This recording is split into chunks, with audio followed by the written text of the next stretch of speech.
ሰላም ሰላም በዓለም ዙሪያ ያላችሁ ቅዱሳን ወንድሞችና እህቶቼ እንዲሁም ሌሎች ወንድሞችና እህቶች ሰላም ለእናንተ ይሁን። ይህ በየሳምንቱ የሚቀርብ ስለ እውነት የተሰኘ ፕሮግራማችን ነው። በዚሁ በተስፋ ቲቪ ፕሮግራም ላይ እንገኛለን። ዛሬ ያለን ፕሮግራም ሴቶችና ወንዶች እኩል ናቸው ወይ በክርስትና አስተምሮ የሚለውን ሀሳብ እናነሳለን። ይህን የምናነሳበት ምክንያት ሙስሊም ወንድሞቻችንና እህቶቻችን ይህንኑ ጥያቄ በማንሳት በክርስትና ሴት ልጅ ተጨቆናለች፣ ከወንድ ጋር እኩል አይደለችም፣ አምላክ እኩል ሊያያት አይችልም፣ ደግሞ እንደዛ ያለም እይታ የለም የሚል ሀሳብ ያነሳሉ። በዚህ ላይ ለመወያየት አብረናችሁን እንቆያለን። እናንተም ደግሞ አብራችሁን ቆዩ። የምናነሳቸውን የመጽሐፍ ቅዱስ ክፍሎች እና ሀሳቦች በመከታተል አብራችሁን እንድትቆዩ እናሳስባለን።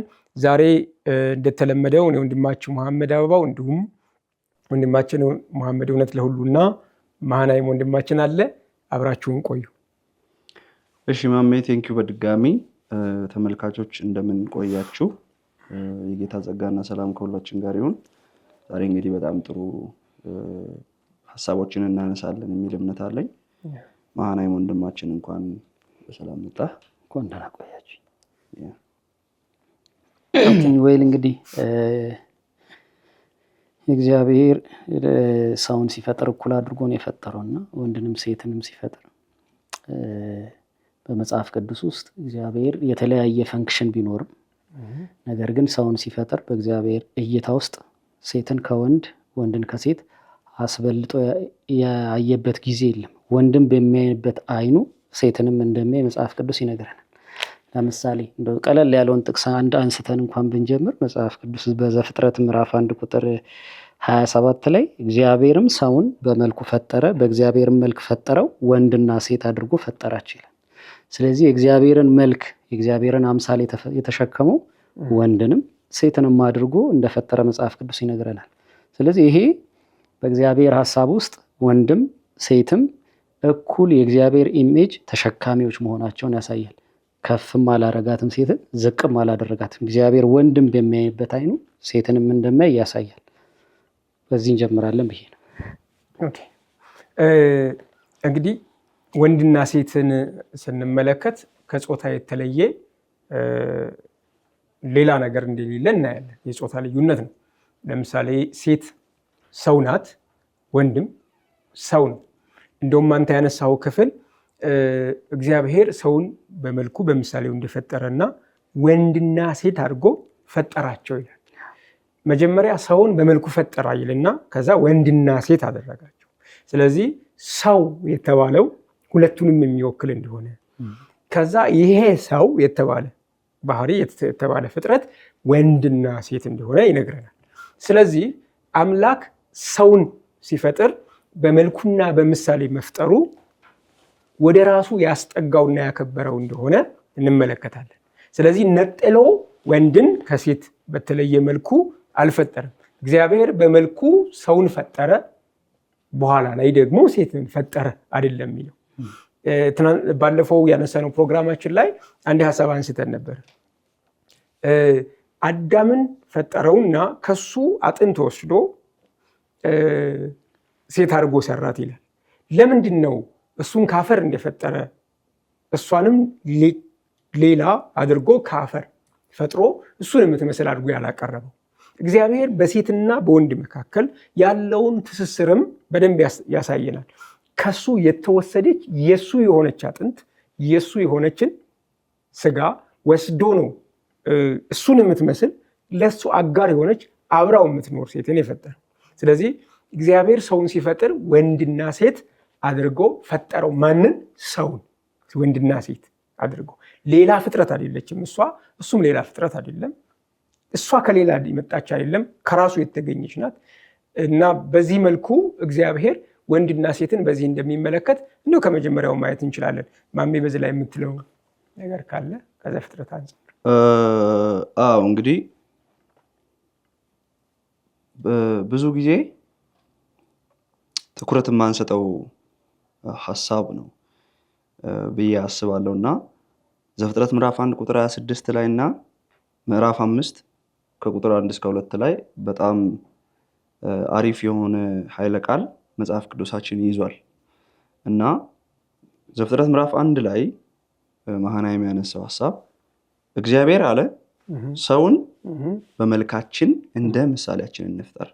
እየተፈጠረ ያለው ሰው ነው። ሰው ተብሎ የተጠራ ነገር ነው። ይህንኑ እግዚአብሔርም ሰውን በመልኩ ፈጠረ ይላል። ስለዚህ በመልኩ እግዚአብሔር ሰውን ፈጠረው ይልና ወንድና ሴት አድርጎ ፈጠራቸው ይላል። ስለዚህ የእግዚአብሔር መልክ በወንድና በሴት ላይ ያለ እግዚአብሔር ይህንን ባህሪውን ለሁለቱም ያጋራው እኩል የሚጋሩት ባህሪ ነው። እግዚአብሔር ሰውን ልፍጠር ብሎ ሲነሳ መልኩን ሴትና ወንድ አድርጎ በመፍጠር ለሁለቱም ነው እኩል ያጋራቸው። በዚህ ብቻ አይበቃም። ለምሳሌ ዓላማውን ሲናገር የመፈጠራቸው ዓላማ የባህር ዓሦችንና የሰማይ ወፎችን እንስሳትንና ምድርን ሁሉ በምድር ላይ የሚንቀሳቀሱትንም ሁሉ ይግዙ ይላል። ጥሩ ሐሳብ ነው ያነሳው። ስለዚህ የተፈጠሩት በእግዚአብሔር መልክ የተፈጠሩት እነዚህ ሁለቱ አካላት ሴትና ወንድ አካላት በአንድነት ፍጹም በሆነ ህብረት በመሬት ላይ ያለውን የተቀረውን ፍጥረት በሙሉ ይገዛሉ ማለት ነው። ስለዚህ ሴት ልጅ የእግዚአብሔር መልክ ያለባት ነች ልክ እንደ ወንድ። ከዚያ ደግሞ ወንዱ ፍጥረትን እንደሚገዛው እሷም የመግዛት አብራ ከወንድየው ጋር የመግዛት ስልጣን ያላት ገዢ ጭምር መሆኗን እግዚአብሔር ዓላማው ይሄ መሆኑን ማሰብ አለብን። ምናልባት እዚህ ላይ ሐሳብ ካላችሁ ስትረስ እንስጥና እናወራለን። ባይ ዘ ዌይ ኢሚዲየት ኮንቴክስቱ መግዛት የሚለው ሐሳብ የእግዚአብሔር ባህሪ እንደሆነ ነው የሚታወቀው። ምክንያቱም በመልክና በምሳሌ ይልና እዛ ወርዶ ይግዙ የሚል ቃል አለ። ስለዚህ ኢሚዲየት ኮንቴክስቱ ከእግዚአብሔር ገዥነት የእግዚአብሔር ባህሪ ነው። ይሄ ገዥነት የእግዚአብሔር ባህሪ እንደሆነ የተሰጠው ግን ለአዳም ነው አይደለም የሚለው ይግዙ ብሎ በሰውነት ላይ ሰው በሚባለው ካራክተር ላይ ሰው በሚባለው ባህሪ ላይ አስቀመጠው። ስለዚህ ሴትም ይሁን ወንድ በፍጥረት ላይ ምኖች ናቸው? ገዢዎች ናቸው። በኋላ እንመለስበታለን። ይሄ ገዥነት እንዴት በወንድና በሴት እንደሚከናወን የስራ ድርሻው ምን እንደሆነ በኋላ ላይ የምንመለከተው ይሆናል። ወንድ በዚህ ገዥነት ስራ ላይ ምን ማድረግ አለበት? በዚህ የገዥነት ስራ ላይ ሴት ምን ማድረግ አለባት? ከስራ ድርሻ አንጻር የምንወስደው ነገር አለ። ነገር ግን የሁለቱ ህብረት የወንድና ሴት ህብረት ሰው የሚለው ስለሆነ ያ ሰው በምድር ላይ ይገዛል። ከዛ እዚህ ሰው ላይ ወንድና ሴት አድርጎ ፈጠራቸው ሲል ወንድና ሴት ብሎ ለሁለት ሲከፍላቸው፣ በጾታ ሲከፍላቸው እዚህ ገዥነት ላይ ድርሻቸው ምንድን ነው የሚለውን ስንመለከት ነው በወንድና በሴት መካከል ያለውን የስራ ድርሻ የምንመለከተው። ግን ዋናው ቁም ነገር ምንድን ነው? የእግዚአብሔር የገዥነት መልክ ወንዱም ሴቱም ላይ ያለ ሰውነት የሚባለው ባህሪ ላይ እንዳረፈ እንመለከታለን። እና ማሜ በጣም ቆንጆ ሀሳብ ነው ያነሳው። ማናይም ትክክል። ገዥነትን ሲሰጥ ለወንድም ለሴትም ነው የሰጠው። ከዛ በኋላ ግን በጣም የሚገርመው ሲደመድመው እግዚአብሔር እንደዚህ ያለ ይህንን እግዚአብሔር ያደረገውን ሁሉ አየ ይልና እነሆም እጅግ መልካም ነበር ይላል። በቃ በዚህ ስትራክቸር እግዚአብሔር ወንድና ሴትን ከፈጠረ በኋላ ሁሉ ነገር መልካም እንደሆነ አየ ይላል። ስለዚህ እግዚአብሔር ወንድና ሴትን ፈጥሮ በምድር ላይ ገዢ አድርጎ ከሾማቸው በኋላ ይሄ ስልጣናቸው የገዢነታቸው የእግዚአብሔርን መልክ መሸከማቸውና እግዚአብሔርን ወክሎ ምድርን ማስተዳደራቸው በእግዚአብሔር ፊት እጅግ መልካም ነበር ይላል። ስለዚህ ወንድም ሴትም ስለ አዳም ብቻ ሳይሆን የሚያወራው ስለ ወንድና ሴትም ስለ ሁለቱም ነው የሚያወራው። ስለዚህ ሴትም በምድር ላይ ገዢ ተደርጋ ከአዳም ጋር አብራ መፈጠሯን ያሳያል። ስለዚህ እሱ ገዢ እሷ ከሌሎቹ ፍጥረቶች ጋር ተገዢዎች ተብላ ሳይሆን የተቀጠለ አዳምና ሔዋን በሌሎቹ ወይም ደግሞ የአዳም ትውልዱ በፍጥረት ላይ በሙሉ ገዢ እንዲሆን እግዚአብሔር እንደፈጠረ ያሳያል። ይህም በእግዚአብሔር ፊት ትክክልና እጅግ ደግሞ መልካም እንደነበረ ይናገራል። ከሌሎች እንደውም አፈጣጠር መልካም ይልና እዚህ ጋር እጅግ መልካም ነበር የሚል ሀሳብ ያነሳል። እዚች ላይ ምዕራፍ 5 ላይ ያለችዋን አንድ ሀሳብ እኔና ይሄኛውን ሀሳብ መጠቅለል እንችላለን። እግዚአብሔርም አዳምን በፈጠረበት ቀን በእግዚአብሔር ምሳሌ ያደረገው ወንድና ሴት አድርጎ ፈጠራቸው፣ ከዚያ ባረካቸውም ይላል። ስማቸውንም በፈጠረበት ቀን አዳም ብሎ ጠራቸው። በነገራችን ላይ አዳም የሚለው ስም የሁለቱም ስም ሆኖ ሊያገለግል የሚችል ነገር ነው። ሂውማን ማለት ነው፣ ሰው ማለት ነው አዳም ማለት። ስለዚህ ሰው ብሎ ጠራቸው ማለት ነው እያለ ያለው። ስለዚህ ሰው ናቸው ሁለቱም። በረከት እግዚአብሔር ባርኳቸዋል ሁለቱንም። ስለዚህ መታየት ያለበት በዚህ መንገድ ነው። እግዚአብሔር ሁለት ሰዎችን ፈጥሯል። ሁለቱንም በራሱ መልክ አድርጎ ፈጥሯል። አንደኛው በጣም የእግዚአብሔር መልክ በደንብ የእግዚአብሔር መልክ ያለበት፣ አንደኛው አነስ ያለ የእግዚአብሔር መልክ ያለበት አይደለም። እኩል የእግዚአብሔር መልክ በሴትም በወንድም ላይ አለ። እኩል በረከት አላቸው። እኩል የመግዛት ስልጣን አላቸው። ስለዚህ በበረከትም በመባረክም በመግዛትም የእግዚአብሔርን መልክ በመጋራትም በእነዚህ በሶስት መሰረታዊና ወሳኝ ነገሮች ሴትና ወንድ ከእግዚአብሔር እኩል ድርሻ አግኝተዋል፣ ወደፊትም ያገኛሉ። እንደው ጥቅሷን ብታነባት አሁን ያነበብኳትን ዘፍጥረት ምዕራፍ 5 1 እና 2 እግዚአብሔር አዳምን በፈጠረበት ቀን በእግዚአብሔር ምሳሌ ያደረገው ወንድና ሴት አድርጎ ፈጠራቸው፣ ባረካቸው። ስማቸውንም በፈጠረበት ቀን አዳም ብሎ ጠራቸው። ስማቸውንም አዳም ብሎ ጠራ። ምን ማለት ነው? አዳምንም ሔዋንንም ማን ብሎ ጠራቸው? አዳም ብሎ ጠራቸው። ስለዚህ መጽሐፍ ቅዱስ ላይ በደንብ መታየት ያለበት ነገር አለ ማለት ነው። አዳም ሲባል ሁልጊዜ ወንዱን ለመወከል ላይሆን ይችላል ማለት ነው። ሁለቱንም ወክሎ አዳም የሚለው አዳም ማለት ባይዘወይ አፈር እንደማለት አይደለም፣ እንደዛ ነው። ስለዚህ ከአፈር የተገኙ ሰው እንደ ማለት ነው። ስለዚህ ሰው ነው የሚለውን ቃል ለሁለቱም ነው የተሰጠው። ስለዚህ ሰውን በመልካችን እንደ ምሳሌያችን እንፍጠር ሲል አዳምን ማለት ነው። የአዳም ማን ነው ደግሞ? ወንድና ሴት የሆነው ለሁለቱም የወጣው ስም እርሱ ማለት ነው። ኦኬ። ስለዚህ መጽሐፍ ቅዱስ ዘፍጥረት መጽሐፍ ላይ የሚነግረን የመጀመሪያው መጽሐፍ ላይ ወንድና ሴት የተባሉት አዳም ተብሎ ስማቸው የተሰጠው ሰው የእግዚአብሔር መልክና ምሳሌ ያለው እኩል በዚህ በባህሪ ደረጃ ከእግዚአብሔር እኩል ባህሪን የተካፈለ ከእግዚአብሔር እኩል ስልጣንን የተቀበለ እኩል እግዚአብሔር የሚመለከታቸው ሁለት ሴትና ወንድ የሆኑ አንድ አዳም እንደሆነ በዚህ መረዳት ትችለናል። ተመልካቾቻችን ይህን በደንብ እንዲያስተውሉት በደንብ እንዲያጠኑትም እንፈልጋለን። በርቱ ለማለት ነው። እሺ፣ ወደ ቀጣይ ሀሳብ እዚሁ ጋር ስላፈጣጠራቸው አንድ ሀሳብ ለመጨመር ያህል ዘፍጥረት ምዕራፍ 2 መልሶ ራሱኑ በደንብ ያብራረዋል ስለ ፍጥረቱና ስለ ሔዋን አፈጣጠር ሲናገር የሚናገረው ነገር አዳምም ምዕራፍ 2 ቁጥር 21 ላይ 20 ላይ እንደዚህ ለአዳምም ለእንስሳ ሁሉ በሰማይ ወፎች ሁሉ ለምድር አራዊት ሁሉ ስም አወጣላቸው፣ ነገር ግን ለአዳም እንደ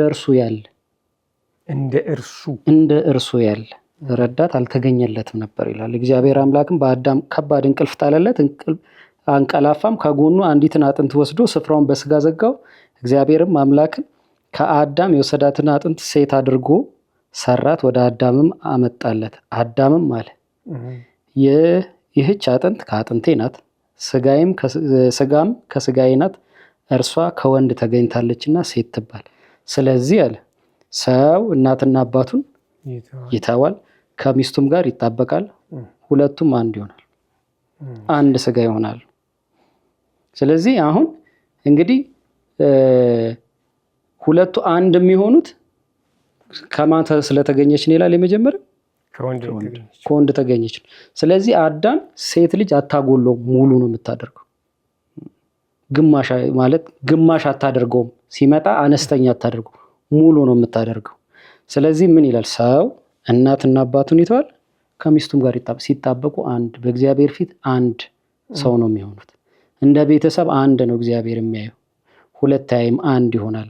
ከሱ ተገኝታለች፣ ከሱ ጋር ስትሆን አንድ ትሆናለች። ስለዚህ አንድ አገዛዝ ቅድም ስንል የነበረው እግዚአብሔር ባረካቸው ምን አላቸው ሲል ሁለቱንም እንደ አንድ ቆጥረው ነው እግዚአብሔር አንድ አድርጎ ስለሚቆጥራቸው እግዚአብሔር አንድ አዳም ቅድም አዳም የሚለው እንደተጠቀሰው ሁለቱንም ሴትንም ወንድ አሳንሶ ለብቻው አድርጎ አይደለም የተናገረው ስለ ሴቱ። ስለ አዳም ለብቻው አልተናገር። ስለዚህ አንድ ይሆናል፣ አታጎለውም ማለት ነው። ሙሉ ነው የምታደርገው። ሴት ልጅ ከወንድ ጋር ስትመጣ ሙሉ ታደርጋለች እንጂ አታጎል። በእግዚአብሔር ፊት አንድ ሆኖ መታየት ይችላል። ስለዚህ መሃናዊም ቤት እግዚአብሔር መሃናዊም ቤትን ሲያስብ አዳም ብሎ ነው የሚጠራቸው ሁለታችሁንም አንድ ላይ ማለት ነው። እና ሲያደርግ እንደ አንድ ሰው እንደ አንድ አካል ነው እግዚአብሔር የሚመለከተው እንጂ ሁለት አካላት በቃ ተነጣጥለው ከእግዚአብሔር መልክ የተለያየ መልክ የወሰዱ አንዱ ከአንዱ የሚያንሳ ሳይሆን እንደ አንድ ነው የሚወስደው። ኦኬ፣ በጣም ጥሩ ሀሳብ ነው ያነሳው። እዚህ ላይ በደንብ መታወቅ ያለበት ሴት የምትለዋን ትርጉም እንድንወስድ ነው። ቀጣይ ደግሞ ሴት የምትለዋ ትርጉም ብዙ ሰዎች በኋላ ላይ እናነሳዋለን። ሴት የምትለዋ ትርጉም እዚህ ላይ የተወሰደችው ከወንድ የተገኘ የምትል ሀሳብ ነው ወሰደው። ስለዚህ ሴትና ወንድ ብለን ስለመበላለጥ ወይም ደግሞ አንዱ ትንሽ ሌላ ታናሽ ሌላው ትልቅ የሚሆንበት ጉዳይ የለም። ምክንያቱም ከወንድ የተገኘች ናት እንጂ ከወንድ ሌላ አይደለችም። አንዳንድ ጊዜ አንድ ነገር ከሌላ ነገር ሲሰራ ኮንቴንቱ ይለያያል። ለምሳሌ በብሎኬት የሰራው እና በጭቃ ቤት የሰራው አንድ አይደለም። ቤት ነው። እንደው እያንዳንዱ ዲዛይን አንድ አይነት ቢሆን ኮንቴንቱ ይለየዋል። ግን የወንድና የሴት ኮንቴንት ግን አንድ ነው። ከወንድ ነው የተገኘችው እንጂ ከሌላ የተሰራች አይደለችም። ስለዚህ በፍጹም በእግዚአብሔር እይታም ይሁን በራሳቸው ባለው ሁኔታ ሊበላለጡ አንዱን አሳነሰ አንዱን ልታተልቅ አትችልም። ወደሚቀጥለው ሀሳብ መሄድ እንችላለን። የምትለው ነገር ካለ? እሺ፣ እንግዲህ በጣም አሪፍ ጥሩ ሀሳቦች የተነሱ ነው። ከሴት ከወንድ ተገኝታለች የሚለውን ሀሳብ በነገራችን ላይ በደንብ እኔ የገባኝ እኔ በግሌ በደንብ የተረዳሁት ክርስቶስ ከአብ የተገኘ ነው የሚለውን ስረዳ ነው። እና ክርስቶስ ከአብ ያው ዘላለማዊ ቢሆንም ዘላለማዊ መወለድ ቢሆንም ግን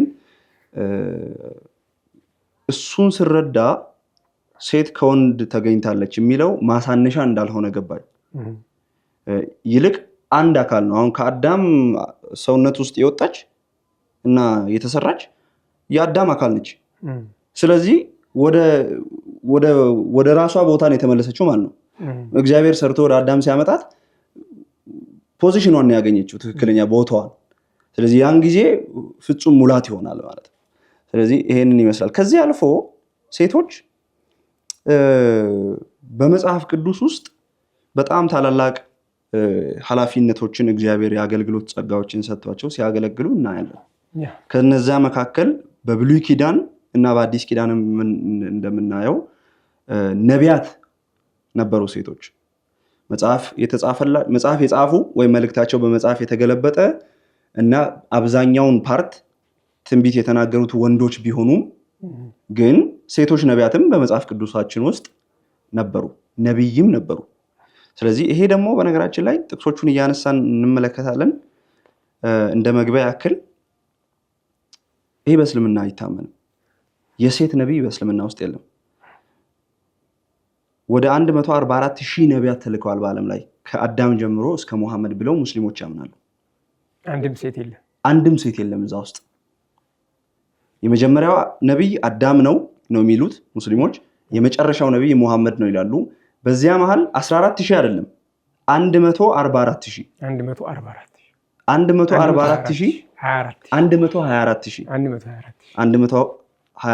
ያ ልክ ነው። ከነዚህ ከ124,000 ነቢያት መካከል ሴት ነቢይ የለችም። መጽሐፍ ቅዱስ ውስጥ ግን በርካታ ሴት ነቢያት እንደነበሩ እናያለን። ከዚያ መካከል ዘጸአት ምዕራፍ 15 ቁጥር 20 ላይ የአሮን እህት ወይም የሙሴ እህት የነቢዩ የታላቁ ነቢይ የሙሴ እህቱ ራሱ ነቢይ ነበረች። ነቢይ በነበረበት ጊዜ ሌላ ነቢይ ማለት አሮን ራሱ ነቢይ ነበር። በአንድ ጊዜ 3 ነቢይ ማለት። ስለዚህ ነቢይ ነበረች እሷ እህታቸው ራሱ ማለት ነው። ዘጸአት ምዕራፍ 15 ቁጥር 20 ላይ የአሮን እህት ነቢይቱ ማርያምም ከበሮ በእጇ ወሰደች፣ ሴቶች ሁሉ በከበሮና በዘፈን በኋላዋ ወጡ ይላል። ይህ ታሪክ የሚናገረው እግዚአብሔር ባህሩን ከፍሎ ካሻገራቸው በኋላ እስራኤላውያንን ከግብፅ ወጥተው ካሻገራቸው በኋላ ፈርዖንና ሰራዊቱ ተከትለው ባህር ውስጥ ገቡ። ልክ እስራኤላውያን ከባህሩ ወጥተው እንዳለቁ ፈርዖንና ሰራዊቱ ገና እየተሻገሩ እያለ መሀል ላይ ያሉ ውሃው እነሱ ላይ ተከደነ፣ ሞቱ።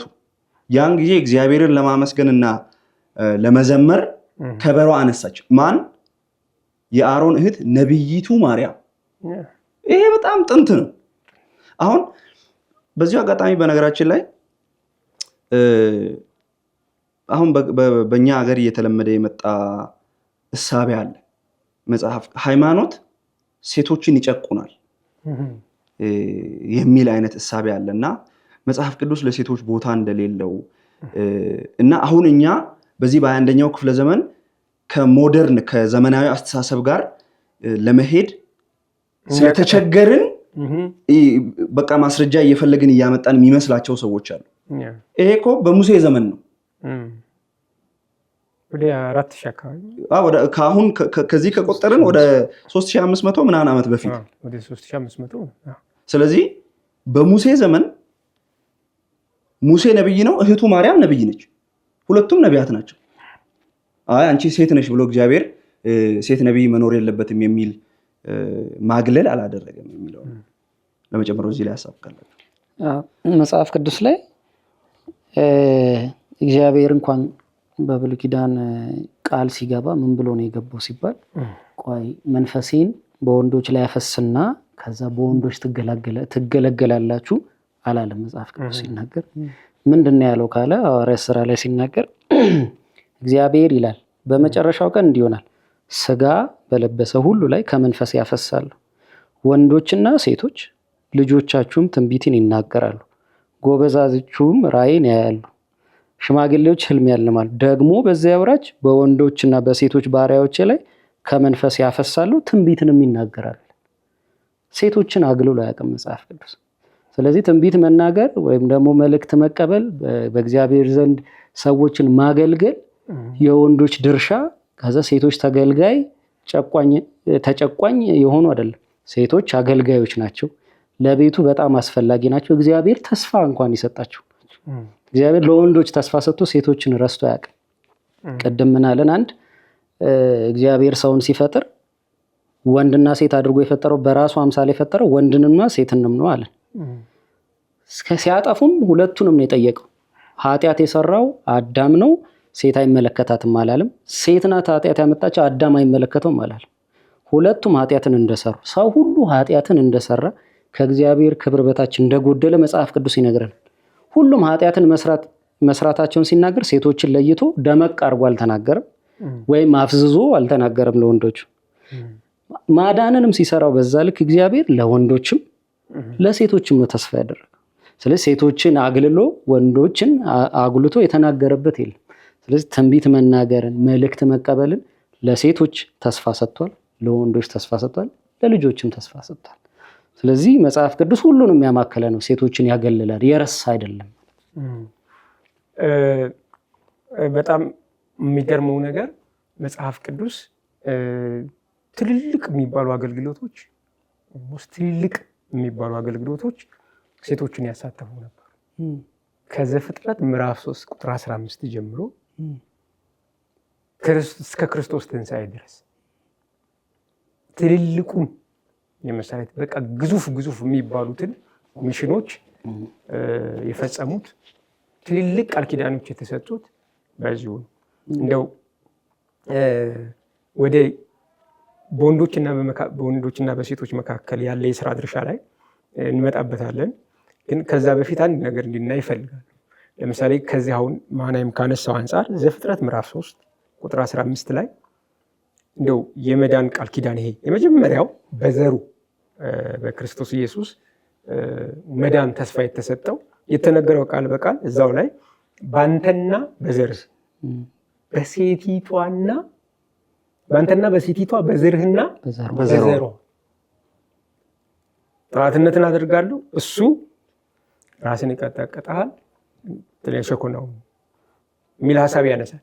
እዚህ ክፍል ላይ ሴቲቷ የምትመጣ ሴት ከሷ የሚወጣ ዘር እንዳለ ከዛ ይህንን ጥላት የሚናገር የመጽሐፍ ቅዱስ ክፍል ነው። ይሄ ሰው ከወደቀ በኋላ በኃጢአት ከወደቀ በኋላ የተሰጠ የመጀመሪያ ተስፋ ቀጥታ ንግግሩ ከማን ጋር ነበር? ከሴት ጋር። አሁን ይህንን ግዙፍ የሆነ የመዳን ፕሮግራም ከማን ጋር ነበር ድል እያደረገ ያለው? እግዚአብሔር ከሴቷ። ተስፋው ከሴት ጋር። ይሄ በጣም እኮ የሚገርም ነገር ነው። ግን አሁንም ደግሞ ሴቶች ሱፐሪየር ናቸው የሚል ደግሞ ሌላ ዓለም እንዳይመጣ ክፍሉ ይላል በአንተና በሴቲቷ በዘርህና በዘሯ መካከል ጠላትን አደርጋለሁ ይልና ራስን የሚቀጠቅጥህ እርሱ ነው ያዘር ነው ብሎ ደግሞ ወንድ እንደሆነ በትክክል ይነግረናል ማለት ነው። ስለዚህ ወንድና ሴትን ሳይነጣጥል በስራ ድርሻ በኋላ እንመለስበታለን። እያንዳንዱ የስራ ድርሻ ስናነሳ በስራ ድርሻ ወንድና ሴት ምንድን ናቸው፣ የስራ ድርሻ መበላለጥን ያሳያሉ የሚለውን እናነሳዋለን። እዚህ ካለ በኋላ አሁን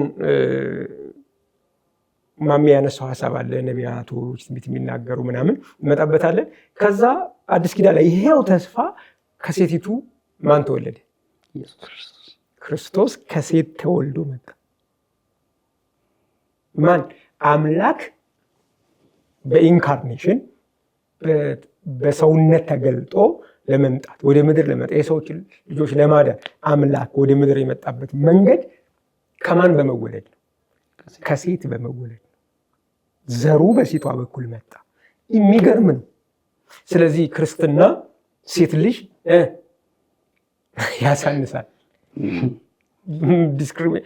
እንዴት ነው እንደዛ የሚታሰብ? ምን ያክል እግዚአብሔር ትልልቅ ሚሽኖችን በጣም ትልልቅ ሚሽኖችን እንደውም ጥርጣሬ መጠረጠር ካለበት ሴቶችን ከፍ ያደርጋል እንዴ ነው መባል ያለበት እንደውም። ምክንያቱም አምላክ ሰው ሆኖ በምድር ሲመጣ ወንድን ሳይጠቀም በሴት በኩል መገልጦ መምጣቱ እንዴት ነው ከወንድ በክርስትና ከሴት ይበልጣል፣ ሴት ትጨቆናለች የሚል እንዴት ሊነሳ ይችላል? ይህን ግዙፍ ፕሮግራም እግዚአብሔር አከናወነ። ክርስቶስ ተወልዶ መጣ። ሲሞት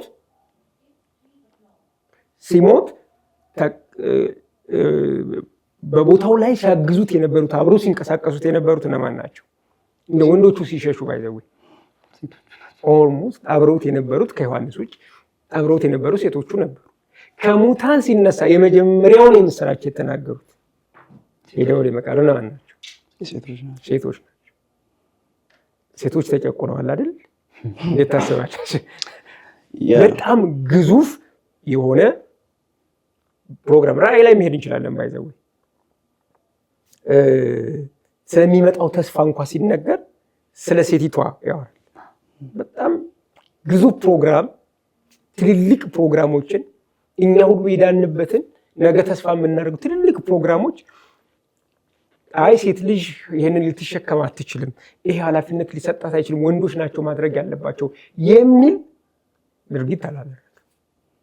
ብዙዎቹ ጥያቄ ጠይቃሉ። ሐዋርያት እኮ 12ቱም ወንዶች ነበሩ የሚል ሀሳብ ያነሳል። ሐዋርያ ከመሆንና ሐዋርያ ሆኖ መልእክተኛ ከመሆንና የአምላክ በሰውነት የመገለጥ ሂደት የትኛው ነው? በጣም እኮ የሚገርም ነው። አምላክ በሰውነት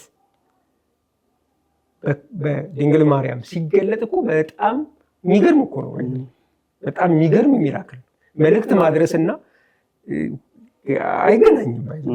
ስለዚህ ትልልቅ ነገር የተሰራው በሴቶች በኩል እንደሆነ በወንዶች በኩል እንደተሰራው በሴቶች በኩል እንደተሰራ እናያለን። እና በዚህ ፕሮግራም እንኳ ሴት ልጅ ክርስቲያኖች ያሳንሳሉ።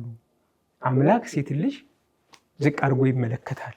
ክርስትና በጣም አድካሚ ነው።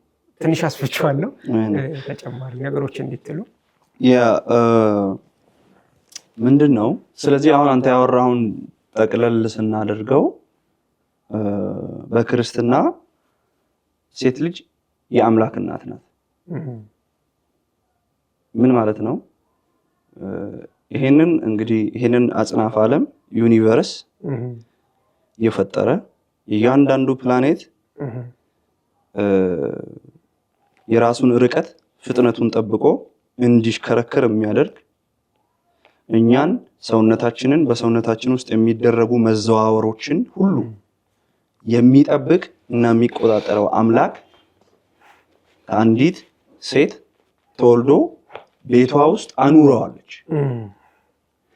ከወለደችበት ጊዜ አንስተው በነገራችን ላይ ሙስሊሞች ይሄንን ለመቀለድ ይሞክራሉ። በዚህ ከሴት የተወለደ በማህፀን በኩል የወጣ አምላክ ብለው እንደ ማሳነሻ ነው የሚያዩት። ግን መወለድ ነውር አይደለም፣ ርኩሰትም አይደለም። እኛም ተወልደን ነው። ስለዚህ የሚያሸማቀቅም ነገር አይደለም።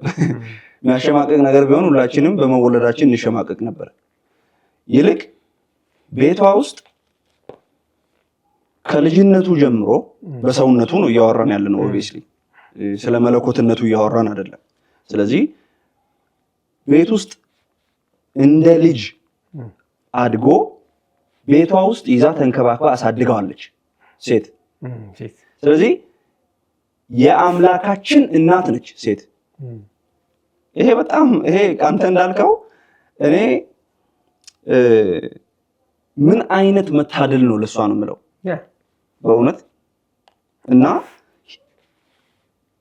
እግዚአብሔርን ሰዎች ሐዋርያት አይተውታል፣ በአካል ዳሰውታል፣ ጨብጠዋል። እሷ እንደዛ አይደለም የምታውቀው። ይህንን የዓለም አምላክ በማወቅ ፊዚካሊ አብሮ በመሆን በመነጋገር ብቻ አይደለም የምታውቀው፣ በደም ይተዋወቃሉ።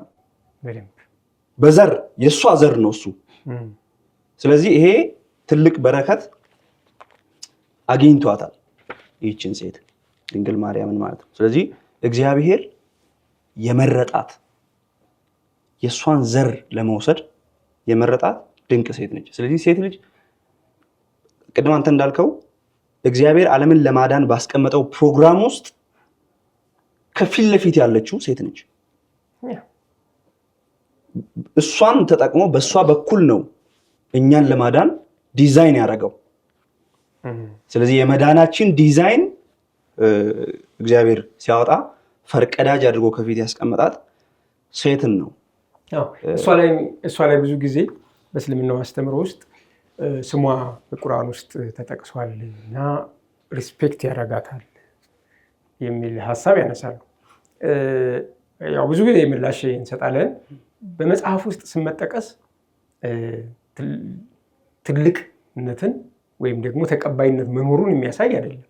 ምክንያቱም እንደው በእስልምና አስተምሮ የመጽሐፍ ስሞች ከእንስሳ ከትንሽ ነፍሳት ጀምሮ እስከ ግዙፍ የሚባሉ እንስሳት ድረስ የስም ውክልና ያላቸው የቁርአን ክፍሎች አሉ አይደለ?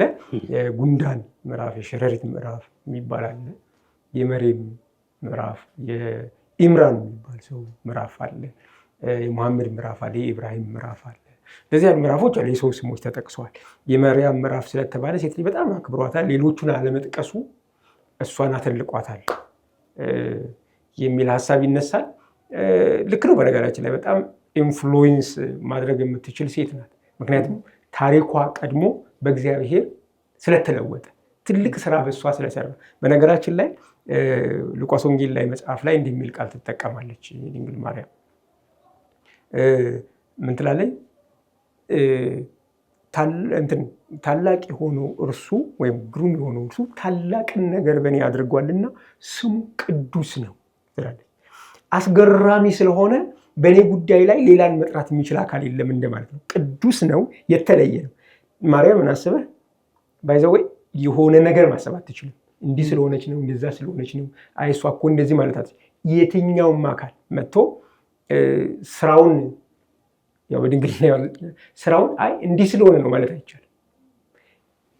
ቅዱስ ነው እሱ አድርጓል ብላለች። እና ይህንን መካድ በጣም ከባድ ስለሆነ ነው ስሟ የገባው። ስሟ ገባ ማለት አምላክ አክብሯታል ወይ ወይም ደግሞ የተከበረ ሴት ናት ወይ ስትንል ቁርአን መመርመር ነው ያለብን። እንደው አንድ ቁርአን መርሳለ ምን የሚል በምትወልድ ጊዜ ምን ነው ሞቼ በቀረው በተረሳው አይነት ይናገራል። ዲስሪስፔክት የሚያደርግ ንግግር ነው ባይዘው። ግን መጽሐፍ ቅዱስ ላይ ምን የሚል ቃል አለ? የጌታ ባሪያ እንደ ቃልህ ይሁንልኝ ብላ በደንብ ሀሳቡን የተቀበለች ሴት ናት። በጣም ሪስፔክትድ ናት። ከአምላክ ብቻ ሳይሆን ሰዎች ሪስፔክት ሊያደርጓት የሚችል ራሷን ሪስፔክት ያደረገች ሴት ናት። እንደውም ወደ ማናት ኤልሳቤት ስትሄድ ኤልሳቤት ምንድን ነው ያለችው? ጌታ የነገራትን ያመነች ሴት እሷ ምንድን ነች? ነች፣ ተባረከች ነች። በቃ ማለት የተከበረች ሴት ናት። የጌታዬ እናት ብላ ጠርታታለች። የጌታዬ እናት ብላ ጠርታታለች። ሪስፔክትድ ናት። ይሄንን ያመጣው ማን ነው? ግዙፉን ስራ ጌታ በእሷ በመስራት ነው። ስለዚህ እሷ ደግሞ ሴት ናት። በክርስትና ሴቶች ይጨቆናሉ። በጣም ከባድ ነው ያንን ለማለት። ያ ምናልባት ጥቅሶችን አለፍ አለፍ ብዬ ልበልና ምናልባት ከስራ ድርሻ አንጻር እንደው ብዙ ጊዜ ጥያቄ የሚሆነው ለምሳሌ ሴትና ወንድ ላይ የስራ ድርሻ በተለይ ከአገልግሎት አንጻር አሁን የምታነሳቸውን ሀሳቦች እንድንመለከት፣ ለምሳሌ ከአገልግሎት አንጻር ሴት ልጅ ማገልገል የለባትም ወይ የሚለውን ስናነሳ፣ ለምሳሌ ቅድም አሁን ነብይ ሆናለች። የእግዚአብሔር ስራ ላይ ሴት ልጅ የተሰጣት ድርሻ አለ ወይ? መጀመሪያ ይግዙ ተባለ አይደለ? ወደ እሱ እንመጣ። ይግዙ ሲባል በጋራ ነው የሚገዙት። ግን አሁን ይሄን በመግዛት በማገልገል ሂደት ውስጥ ሴቶችና ወንዶች ድርሻ ይኖራቸዋል። ከዛ መካከል አንዱ ለምሳሌ አሁን የማርያምን ነብይነት አንስተህ ነበረ። ከሱ ተነስተን አሁን ቅድም ልትጠቅሳቸው የነበሩትን እየጠቀስ ብናወራ ቆንጆ ይሆናል ብዬ አስባለሁ፣ ሌሎችም ምንም እንዲረዱት። እሺ፣ የሁለት የብሉይ ኪዳን ነቢያት ሴት ነቢያት ይቀራሉ። መሳፍንት ምዕራፍ 4 ላይ ከቁጥር 4 ጀምሮ ዲቦራ አለች።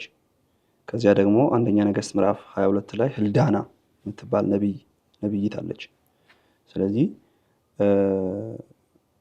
የመሳፍንቱ ምን ይላል? በዚያን ጊዜም ነብይቱ የለፊዶት ሚስት ዲቦራ በእስራኤል ላይ ትፈርድ ነበረች።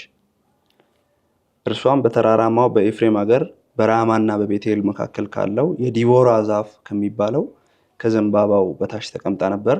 የእስራኤል ልጆች ወደ እርሷ ለፍርድ ይወጡ ነበር ይላል። ስለዚህ እየመጡ ያስፈርዱ ነበር። ነብይት ነበረች፣ በመካከላቸውም ትፈርድ ነበረ ይላል። ሌላው ነብይት እንደሆነች ብቻ እንዴት እንዳገለገለች ባይገልጽም ግን አንደኛ ነገሥት ምዕራፍ 22 ቁጥር 14 ላይ ያለው የትቋ ልጅ የአልባሳት ጠባቂውን የሴሌምን ሚስት ነብይቱን ህልዳናን ለመጠየቅ ሄዱ ይላል። ስለዚህ ህልዳና የምትባል ነብይት ነበረች። ሰዎች ተሰብስበው ታሪኩ አንደኛ ነገሥት ምዕራፍ 22 ላይ በዛ ያለ ነው። ወደ ህልዳና ሄደው እንደጠየቋት ይናገራሉ። ነብይት ብሎ ያስቀምጣል እሷ ነው። ስለዚህ በብሉይ ኪዳን ብዙ ጊዜ በጣም ከበድ ያለ ሀሳብ መጽሐፍ ቅዱስ ውስጥ ሰዎች የሚጠብቁት ብሉይ ኪዳን ላይ ነው። ጭቆናም ቢሆን የሆነ ባርነት፣ የሆነ ጦርነት ምናምን ይሄ ለመስማት ከበድ የሚሉ ቶፒኮች በብሉይ ኪዳን እንዳሉ አዲስ ኪዳን ሞሮፍ የፍቅር የሰላም ምናምን እንደሆነ ይታሰባል። ግን በብሉይ ኪዳን ነው ይሄ። እነዚህ ነቢያት በእስራኤል ላይ አንዷ ትፈርድ ነበር። አንደኛዋ ነብይት ነች፣ ሌላኛይቱም ነብይት ነች። ቅድም እሱ ሐዋርያ ስራ ላይ ያነበበው ከኢዩኤል ምዕራፍ 2 ላይ መጣ። ስለዚህ ኢዩኤል ምዕራፍ 2 ላይ እግዚአብሔር በሴቶችና በወንዶች ባሪያዎች ላይ ከመንፈስ ያፈሳለሁ እነሱም ትንቢትን ይናገራሉ ብሎ ብሉይ ኪዳን ላይ ነው የተናገረው። ስለዚህ ብሉይ ኪዳን ላይ ሴትም ነብይ ወንድም ነብይ አለ። እንደየ እግዚአብሔር እንደፈለገው የተጠቀማቸው ያገለግላሉ። በጾታ ምክንያት አግልሎ እናንተ ነብይ አትሆኑም ብሎ እግዚአብሔር ሴቶችን ሲያገላና እንደማሚ ትቀጥላለህ። ነብይ የሚለውን ትርጉም ብትሰጠን። ምክንያቱም አንዳንድ ጊዜ ነብይ ሲባል አነስ አድርገው እንዳይመለከቱት ነብይ ማለት ከአምላክ ጋር የሚያወራ አይደለ? አምላክን ድምፅ የሚሰማ እስኪ እንደው እሱን በለውና ይሄ ደግሞ ለማርያም ብቻ የተሰጠ እንዳልሆነም ምክንያቱም ከእስልምናው አንጻር የአምላክን ድምፅ የምትሰማ ሴት አለች። ነብይ ተብላ አምላክን ድምፅ የምትሰማ ነብይ ብለን ስናልፈው እንዳይቀል ነብይ ማለት አምላክ የሚናገረው የአምላክ አፍ የሆነ እግዚአብሔር የተናገረውን ለህዝቡ የሚያደርስ ህዝቡ የእሱን ድምፅ ሰምቶ የአምላኩን ድምፅ የሚሰማበት እንደሆነ እንዲረዱ በእሱ ጉዳይ ላይ እንደው ብትሄድበት። ነብይ አንተ እንዳልከው የእግዚአብሔር አፍ ማለት ነው። የእግዚአብሔር ወኪል ሆኖ እግዚአብሔር እንደዚህ ይላል፣ እግዚአብሔር እንደዚህ አታድርጉ ይላል፣ እንደዚህ አድርጉ ይላል። በዚህ ጊዜ ተሳስታችኋል፣ ንስሐ ግቡ፣ በዚህ ጊዜ ደግሞ እግዚአብሔርን በድላችኋል፣ ተመለሱ እያለ የሚያርም ከፊት ሊመጣ ያለውን በትንቢት የሚናገር አስቀድመው እግዚአብሔር እየተናገረው ትንቢት የሚናገር ከእግዚአብሔር እየሰማ የሚናገር ማለት ነው። ይሄ እንግዲህ ለሁሉም ሰው የተሰጠ ነገር አይደለም። እግዚአብሔር መርጦ ነው ነቢያትን የሚያስነሳው። በጣም እግዚአብሔር በምርጫ ነው ነቢያትን የሚያስነሳቸው። ስለዚህ ከእግዚአብሔር መልእክት ሰምተው ድምፅ ሰምተው ከዚያ ያንን መልእክት ለህዝቡ እያስተላለፉ አገልግለው ያለፉ። ይሄ ለሙስሊሞች ቀላል ነው ነቢይ ምን እንደሆነ። ምክንያቱም ነቢይ ኮንሰፕቱንም ያውቃሉ። እነ ሙሴ ራሱ ነቢዩ ሙሐመድን ነቢይ ነው ይላሉ። ስለዚህ ነቢይነት ምን እንደሆነ ሙስሊሞች ስለሚያውቁ እነሱ ሙሐመድን በሚያዩበት ደረጃ እነሱ ሙሴን ነቢይ ነው ብሎ በሚያዩበት ደረጃ እነዚህ ሴቶች መታየት አለባቸው። እዚህ ላይ ምናልባት እንግዲህ በመጽሐፍ ቅዱስ ውስጥ ሴቶች መልእክተኞች ሆነው እናገኛቸዋለን። እግዚአብሔር ሲልካቸው እግዚአብሔር ያለውንም ሲያደርሱ እናያለን። እነሱን ያገለለ አይደለም።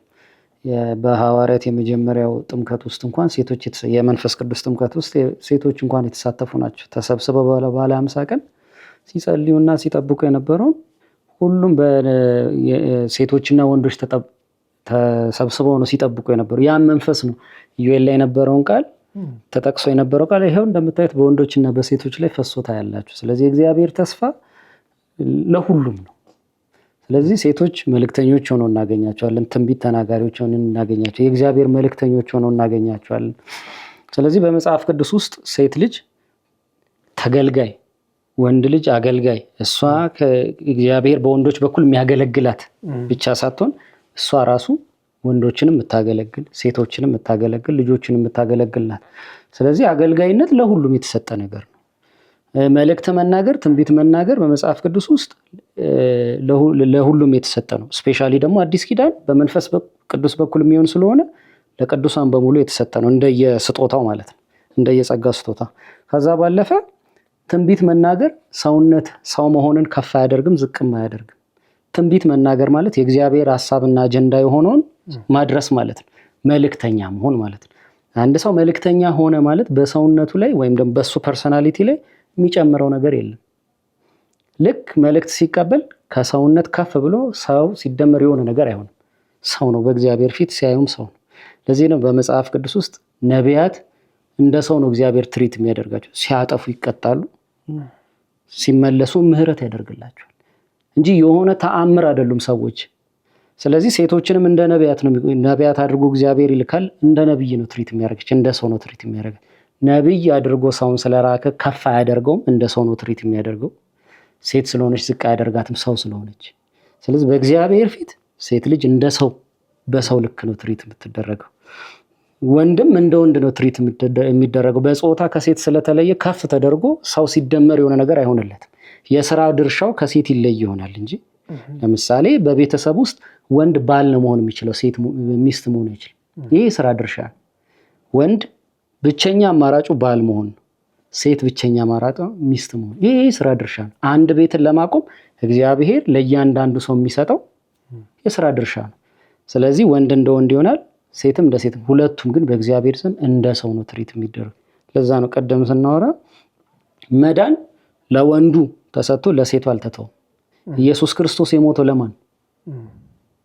ለወንዶች ነው። እንመጣበታለን። መዳን እንኳን ሲያመጣ እግዚአብሔር ለወንድና ለሴቶች። ስለዚህ እግዚአብሔር ሴቶችን አግሎ አያውቅም። በአገልግሎትም እንደገና ደግሞ በሁሉ ነገር ለሴት የሰጠውን ለወንድ ሰጥቷል፣ ለወንድ የሰጠውን ለሴት ሰጥቷል። አንድ ጥያቄ እንደው ጠይቀን ብናልፍ እንግዲህ በመጽሐፍ ቅዱስ ሴቶች ነቢያቶች እንዲሆኑ እግዚአብሔር ከሴቶች መካከል ከወንዶች መካከል ነቢያትን መርጦ ሰዎችን መርጦ ነቢይ እንዲያደረገ ከሴቶች መካከል መርጦ ነቢያት አድርጓል።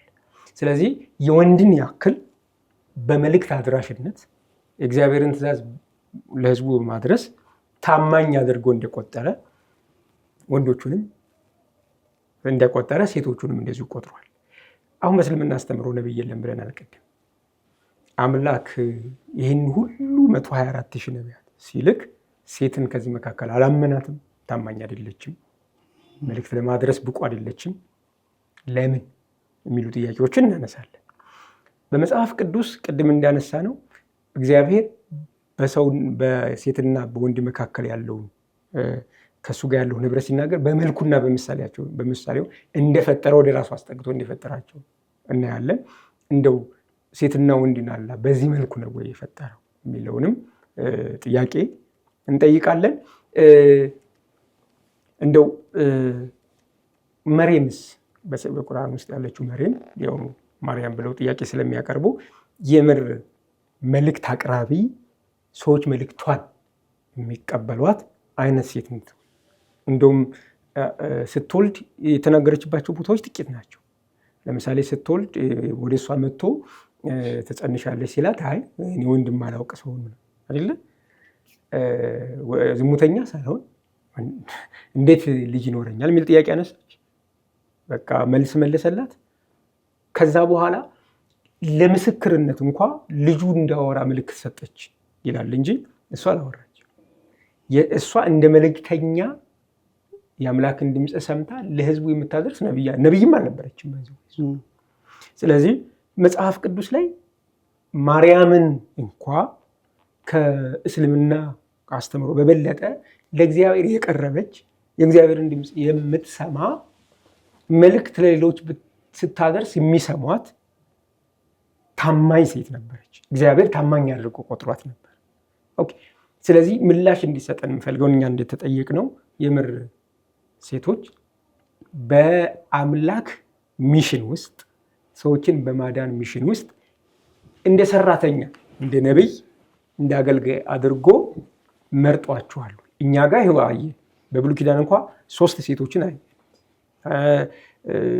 እንደውም ዲቦራ ቁጭ ብላ ሁሉ ሰዎች ወንዶችም ይመጡ ነበር አይደለ ፍርድ ላይ። ስለዚህ ፍርድ ቁጭ ብላ ተቀምጣ ዛፍ ስር ይመጡና ፍረጅ ይሏታል። አንተ ላይ እንደዚህ ነው፣ አንተ ይሄን አታደርግም፣ አንቺ ይሄን አታደርግም እና በወንዱም በሴቱም ላይ ነበር ይሄን የምታደርገው። ይህን ሁሉ ኃላፊነት የሰጠው ማን ነው? እግዚአብሔር ነበር። ስለዚህ ሴት ልጅ በክርስትና ተጨቁናለች? ያስኬዳል? አያስኬድም። እና ማሚ በዚህ ላይ የምትጨምረው ነገር ካለ ጨምርና ወደ ሁለተኛው ሀሳብ እንሄዳለን። አንድ ሀሳብ እዚህ ጋር ለመጨመር እግዚአብሔር እስራኤልን ለማዳን እንኳን አስቴርን ሲጠቀም እናያለን። ሙሉ የእስራኤል ትራይብ እንዳይጠፋ በተጎነጎነበት ሴራ የእስራኤልን ሕዝብ ለማጥፋት የመሲሁን ታሪክ ለመደምሰስ በሚደረገው የሃማ ተንኮል ውስጥ እንኳን እግዚአብሔር ያንን ትውልድ ለማዳን የተጠቀመው አስቴር የምትባል አንድ መልከ መልካም ሴት ነው። ስለዚህ እግዚአብሔር በደንብ ነው ሴቶችን የሚጠቀሙ። አንድን ህዝብ ለማዳን እግዚአብሔር አንድን ሴት ተጠቅሞ አድኗል። ስለዚህ እግዚአብሔር ህዝቡን በማዳን ውስጥ ለህዝቡ መልእክት በማምጣት ውስጥ ሴቶች ትልቅ ድርሻ አላቸው። መጽሐፍ ቅዱስ ውስጥ እንደ ቀላል የሚታይ አይደለም። ይሄ ዝም ብሎ ወንድ እየሰራ መሀል ላይ ግብት ግብት የምትላለች የራሱ በጣም ጥሩ ኮምፓሪዥን ነው። ጥሩ ንጽጽር ነው። ሴቶች በተለያየ የአገልግሎት ዘርፍ አሁን በአዲስ ኪዳንም ያላቸውን እንመለከታለን ቆየት ብለን።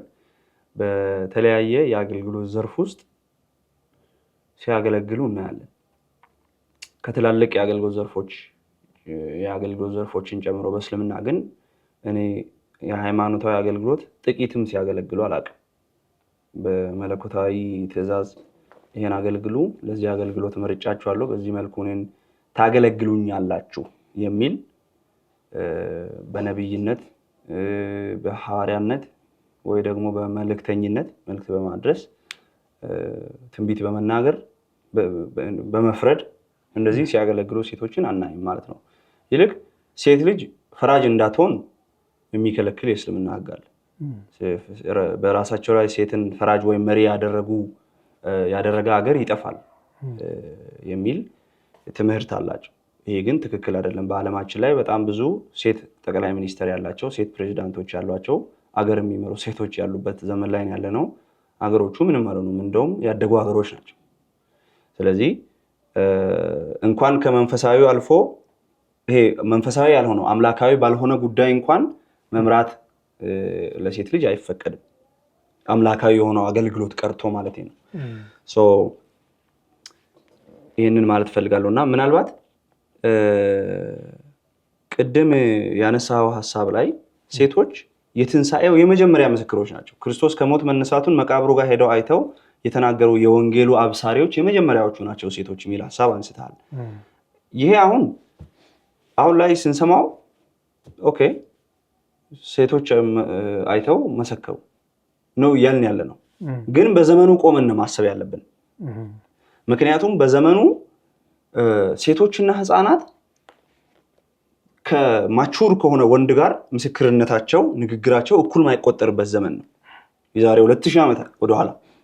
ስለዚህ የዛን ዘመን ላይ በአደባባይ ህዝብ እያየው አደባባይ ላይ ተሰቅሎ የሞተን አካል አንዲት ሴት መጣ መቃብሩ ጋር የለም ተነስቷል ከሞት ከ3 ቀን በኋላ መሞቱ የተረጋገጠ ሰው ተነስቷል ብላ ስትል እመነኝ ማንም አያምናት። አንደኛ እየተናገረች ያለችው ነገር ለማመን ከባድ ነው። ሰው ከሞት ተነስቷል ያለች ነው። ሁለተኛ ሴት ነች። እነዚህ ነገሮች ያጠባሉ ያለመታመኗን። ግን እግዚአብሔር የመረጣቸው ሴቶቹን ነው እና ኤግዛክትሊ በነገራችን ላይ የትንሣኤው ምስክሮች ሴቶች ናቸው የሚለው የወንጌል አዘገባ ማቴዎስ ወንጌል ምዕራፍ 28 ከቁጥር 1 እስከ 9፣ ማርቆስ ወንጌል ምዕራፍ 16 ከቁጥር 1 እስከ 8፣ ሉቃስ ወንጌል 24፣ ዮሐንስ ወንጌል ምዕራፍ 20 ከቁጥር 1 ጀምሮ እነዚህ ቻፕተሮች በአጠቃላይ ስለ ትንሣኤው ሀ ብለው የሚጀምሩ የመጽሐፍ ቅዱስ ምዕራፎች ናቸው። ወንጌላቱ የመጽሐፍ ቅዱስ ወንጌላት ታማኝ ለመሆናቸው አንድ ማስረጃ ብለው የታሪክ ተመራማሪዎች የሚያነሱት እነዚህን ሴቶች ነው። ምክንያቱም ካልቸራሊ በዘመኑ ሴቶች ታማኝ ተደርገው ስለማይቆጠሩ እነዚህ የወንጌል ጸሐፊዎች እየዋሹ ቢሆን ኖሮ ሴቶች መሰከሩ ብለው አይጽፉም ነበር። ማንም የማይቀበለውን ነገር ፋብሪኬት እያደረጉ ቢሆን ኖሮ ይልቅ ፋክት ስለሆነ እውነት ስለሆነ ሴቶች መመስከራቸውን ዘግበዋል። ስለዚህ በዘመኑ የነበረውን አስተሳሰብ እየተቃረኑ ነው እነዚህ ሰዎች።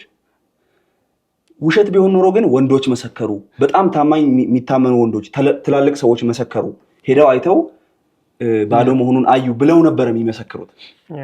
ስለዚህ ሴቶች መመስከራቸው መጽሐፉ ወንጌላቱ ተአማኒ ለመሆናቸው እንደ አንድ ማስረጃ ነው የሚቀርበው እና እግዚአብሔር ሴቶችን ቅድም ብለናል በነብይነት፣ ቀጥሎ አምላክን በመውለድ፣ ከዛ ደግሞ ወንጌልን በማብሰር እነዚህ በጣም ትላልቅ ኢቭን አንዳንዶቹን ወንዶች ያላገኙት እድል ነው። አምላክን መውለድ ወንዶች ያላገኙ ይህን እድል፣ የትንሣኤው የመጀመሪያ ምስክር መሆን፣ ይህን ዜና ለመጀመሪያ መስማት።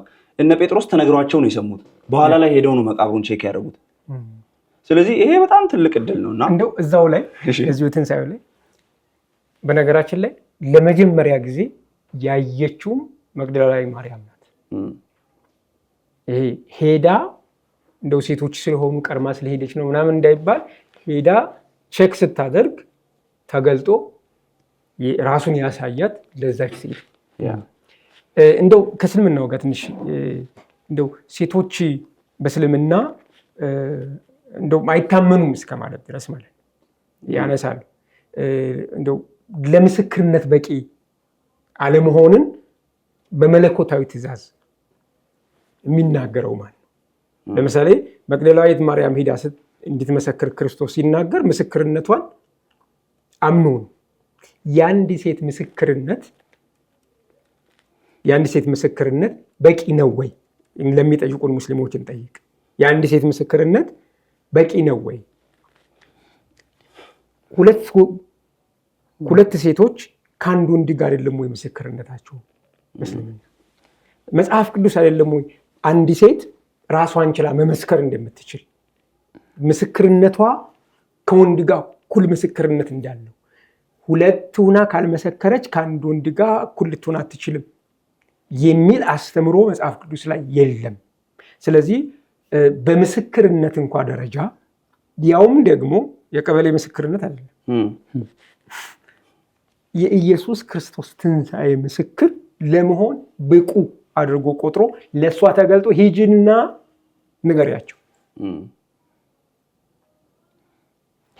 ንገሪያቸው ከሙታን ተነስቷል ብለሽ። ይህ እኮ በጣም የሚገርም ነገር። ስለዚህ በምስክርነት እንኳ ደረጃ በጣም ሴቶቹን ታማኝ አድርጎ የቆጠረ ሴቶቹን ከወንድ ጋር እኩል የሚመለከት እምነት ክርስትና ነው፣ መጽሐፍ ቅዱስ ነው። በግልጽ ሴቶችን በትክክለኛው መንገድ ይሄ ፌሚኒስቶች እንደሚናገሩት እሷ የበላይ ናት ወይም ደግሞ ሌላ መልክ አስይዘው እንደሚያወሩ ሳይሆን ከወንድ ጋር በትክክለኛው መልኩ አመጣጥኖ ታማኝ አድርጎ የሚቆጥር እንደሆነ እንመለከታለን። እዚህ ላይ እስቲል አሁን እንኳን እኛ ስሟን እያነሳን ለምስክርነት እየተጠቀምናት ሴት ናት። በመጽሐፍ ቅዱስ ለዘላለም ተጠቅሳ ትኖራለች። ይቺ ሴት ምስክር ተደርጋ የኢየሱስ ክርስቶስን ትንሣኤ የመጀመሪያ የተናገረች ተብለ ከዚህም በኋላ እስከ ዓለም ፍጻሜ ድረስ የሚነገርላት ነው። ስለዚህ የኢየሱስ ክርስቶስ ምስክርነት መጀመሪያ የተሰጠው ለሴቶች መሆኑ በጣም አስገራሚ ነው። እንግዲህ እንደምናውቀው አሁን ላይ ባለው አብዛኛው የኛ የሕግ ምንድነው የሚባለው ህግ ወይም ጁዲሻሪ ሲስተሙ ፍርድ ቤቱ ማለት ነው ምስክርነት ሲቀበል ወንዱንም ሴቱንም እኩል አድርጎ ይቀበላል እና አብዛኛው ክርስቲያን ኢንፍሉዌንስድ ነው አሁን ያለው ጁዲሻሪ ሲስተም። ይህን ምናልባት የእስልምና የሼሪያውን ህግ አድርገን ብናመጣው እና አንዲት ሴት ምስክር ሆና ብቻዋን መቅረብ ትችላለች እንደ አንድ ሰው ይቀበላታል ቢባል ይህንን ለነሱ ጥያቄ አድርገን እንተዋዋል። ሙሉ ነው ምስክርነቷ ተብሎ ለመቀበል ተቀባይነት አላት ወይ? አንድ ሴት መታ የሆነ ምስክርነት መስጠት ብትችል በክርስቲያኑ ዘንድስ ሙስሊም ሆና ክርስቲያኑ ጋር መታ ምስክርነት ብትሰጥ አይ ሌላ ሰው ጨምር አትባልም፣ ምስክር ተደርጋ ትቀበላለች። የክርስቲያን ጁዲሻሪ ሲስተም አንዲት ሴት እንደ ሙሉ ምስክር አድርጎ ይቀበላል። ሪጋርድለስ ኦፍ የትኛውንም ሃይማኖት ተከታይ ብትሆን ምስክርነቷን አይጥልም፣ ይጣራ ይላል እንጂ አይ ሙሉ አይደለሽም አይላትም። ሙስሊም ሆነች ክርስቲያን ሆነች የትኛውንም ሆነች እንደምንድነው እንደሚቀበላት እንደ ሙሉ ምስክር አድርጎ ነው የሚቀበላት። ይሄንን ምንድነው ያመጣው ከተባለ አሁን የምናየው ያየነው የዚች ሴት ምስክርነት በኢየሱስ ክርስቶስ ዘንድ ታማኝነት ስላገኘ ነው። ለእሷ ምስክርነት ሰጥቷታል። ከዛም በኋላ ይሄንን ሲስተም ምድር ላይ ክርስቲያኖች በደንብ አስፋፍተውት እናያለን። በጣም የሚገርም ነገር ነው ያነሳው። ባይዘው አሁንም በየትኛውም ዓለም ከእስልምና ሸሪዓ ህግ ውጭ በየትኛውም ሀገር በተለይ ክርስቲያን በሚበዛበት አካባቢ እንደው ኤቲስት እንኳን ሴኩላር በሆነው በክርስቲያኑ ዓለም ውስጥ ሰዎቹም ልብ ውስጥ ኤቲስት እንኳን ሳይቀር የትኛው ማህበረሰብ ለምስክርነት ሲመጣ ምስክርነቷ እውነት መሆኑን አለመሆኑን ልክ ወንዱን እንደሚያጣራ ሴቷንም ያጣራል። 3 ሴቶች ካሉ ለምሳሌ 3 ምስክር ከሆነ የሚፈለገው 3 ሴቶች ካሉ በቂ ሸሪዓ ጋር ያ ተቀባይነት አለ ወይ? ይህንን ለነሱ እናቀርባ። ስለዚህ ሴት ልጅ የተጨቆነችውና ያነሰች ተደርጋ የታየችው በየትኛው ሃይማኖት ነው? ክርስትና እንደዛ ያደርጋል። ክርስቲያናዊ መልስንም እየሰጠን እንዳለ እንዲያስተውሉ ነው የምፈልገው። እዚህ አንድ ነገር ማንሳት እንችላለን። በመጽሐፍ ቅዱስ ውስጥ እንደ ስም እንኳ በጣም ብዙ ናቸው ማንሳት ካስፈለገ። በብሉይ ኪዳን ወደ 4 ሴቶችን አንስተናል። ትልልቅ ስራ የሰሩ እንጂ ውስጥ ላይ ብዙ አሉ። በጣም መጥራት እንችላለን። እኩል በኩል በሚባል መልኩ ነው ሴቶች የሚጠሩት መጽሐፍ ቅዱስ ላይ ባይዘው ወይ በተለያየ መንገድ ግን ትልልቁ አገልግሎት ላይ ያሉትን ወደ 4 የሚሆኑ ሴቶችን አንስተናል። በአዲስ ኪዳንም ተመሳሳይ ሴቶችን አንስተናል። በቁርአን ውስጥ የተጠቀሰች ብቸኛ ሴት ቅድም እንዳልነው አንድ ብቻ ነች። ስለዚህ ብቸኛ ሴት በቁርአን ውስጥ አንድ ስለተጠቀሰች የሴቶችን ከወንድ እኩልነት ያሳያል። መጽሐፍ ቅዱስ አንድ ብቻ አይደለም፣ ከዛ በላይ ብዙ ሴቶች ተጠቅሰዋል። ብዙ ሴቶች ሲጠቀሱ ደግሞ ትልልቅ ምስክርነቶች ላይ በጣም ግዙፍ ጉዳዮች ላይ የመጀመሪያ ምስክር ሆነው አይተናል። ለምሳሌ መጀመሪያው የተስፋ ቃል የሰውን ማዳን ላይ ዘፍጥረት ምዕራፍ 3 ላይ አይተናል። የድንግል ማርያምን አይተናል። ከዛ የትንሣኤው ምስክር አይተናል። ትልልቅ የሚባሉ ድነት ላይ የዘላለም ሕይወት ላይ የሚወስኑ የክርስቶስ ኢየሱስ ምስክር የሆኑ ትልልቅ ነገሮች ላይ አይተናል። በስራ በአገልግሎት እንኳን ነቢያት እንደሆኑ አይተናል። እንደሚፈርዱ አይተናል። ትውልድ ነፃ እንዳወጡ አይተናል። ልክ እንደ አስቴር ያለች ሩትን ማንሳት እንችላለን። ኑሃሚንን ማየት እንችላለን። ሌሎች ብዙ ሴቶችን ማየት እንችላለን። በአዲስ ኪዳን ላይ ተመሳሳይ ብዙ ሴቶች ተጠቅሰዋል። በመጠቀስ ደረጃ የሆነች ሴት እንደጠብታ ሳይሆን ሁሉንም ከስራ ድርሻ አንጻር ስናይ ደግሞ ግዙፍ እንደውም አንዳንዱ በሚያስቀና ወንድ በሚቀናበት መልኩ ማለት ልክ እንደ ድንግል ማርያም ያለ የሚገርም ነገር ነው። ስለዚህ ከፍጥረትም አንጻር አይተናል፣ ከአገልግሎት አንጻር አይተናል። ምናልባት ከትዳር አንጻር ብንመለከተው ብዙ ጊዜ ሴት ልጅ ትጨቆናለች የሚለው ሲታይ ከወንድ አንጻር ከትዳር አንጻር ደግሞ ጥበብ እናደርገውና በትዳር ጉዳይ ላይ በወንድና በሴት መካከል ያለውን የተወሰነ ነገር ብናወራ ጥሩ ነው ብዬ አስባለሁ።